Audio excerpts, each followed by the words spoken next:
Growing up Kiss fans, how many of us have seen this 1,000 times before? How cool would it be to have this in your own guitar? A friend of mine already had this working in an old Les Paul clone, but wanted to up the game a bit by having it installed into an Ace model Gibson.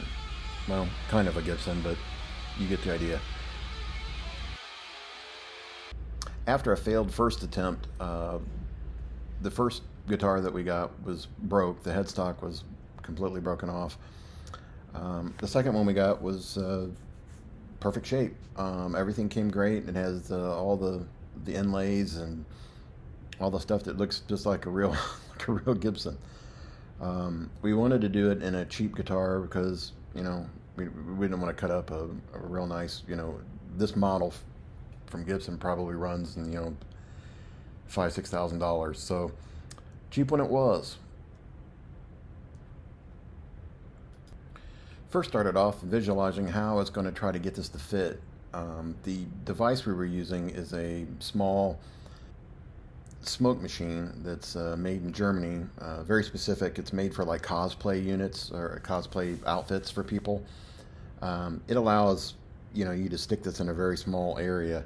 One part's the battery, the black part at the top, and the other part's the smoke machine. It's connected with a cable, and so I was trying to figure out where I was going to place this, where it wouldn't interrupt with the tailpiece, bridge posts, and or the pickups inside. Once I got everything taken apart, there was lots of room actually where all the wiring went from the toggle switch through the body underneath the top into the control cavity. So there was plenty of room through there. So I'm like, I didn't have to route anything for that. I could just use that channel to pull the smoke all the way up to the front pickup. Here's some video of the actual routing. You can see I've got a couple 3D printed templates. These are actually for tremolo routes, and a piece of MDF, just double-sided taped onto it. And then there's a router I was using. I'm going to sped this up a little bit, so at 8 times speed here. Basically what I would do is just do a little bit, vacuum it off, check it. Then I got sick of that router bit and looked for another one because that one was burnt up. Found another one that would work. Chucked it back up and then started using this one because it was a little deeper. Probably not the best method to do this one-handed, but whatever you make with what you got. So routing, check the depth, grab get rid of all the dust here, and then pull the unit in, check it, see if it fits. If it doesn't, go down a little further and just keep rinse and repeat basically. So this is the first part for the actual battery. Once everything fits, peel up the templates, change some music there, all important. Set the depth on the router there so that I can start with the other one. Here I'm setting up the other part, which is the smoke part that actually goes up into the pickup cavities, checking the templates for that, guiding them up, taping them up, putting them back on, getting ready, and start routing that. Start the dust collector and take off. Here's what it looks like actually installed. Those are the 2 cables that run together there. And of course the next thing would be to see what it looks like. So I had to flip it over and give it a shot here. Here's the first actual test.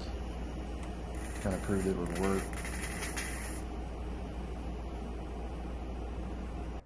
Next I needed to figure out how to make a cover for it. So I had to basically I laid them a piece of paper and then used the trace method with a pencil and then traced over the size, the shape for everything, and then I took that into my CAD software and traced it and made it a little bigger so it would cover the different all the different edges of the actual route. Here's the actual piece of the back plate that I routed out on my router, my CNC router. It did the bevel and the cutout, and then I just drilled the holes. once I found locating positions where I could do it.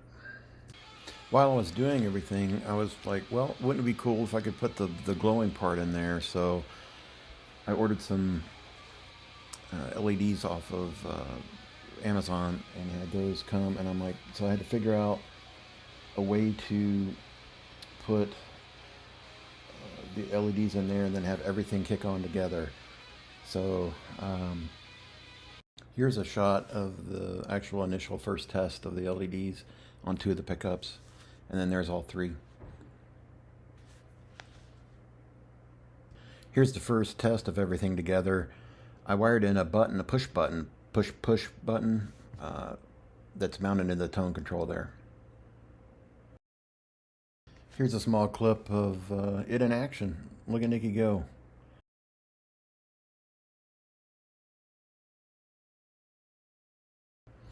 Well, I hope you liked this. It was fun to do. It was nerve-wracking, but it was a fun project. Nick really liked it, and I'm sure it'll work for for many years to come. If you like what you're seeing on our page, just like and subscribe, and check back every now and then and see what we got. Thanks.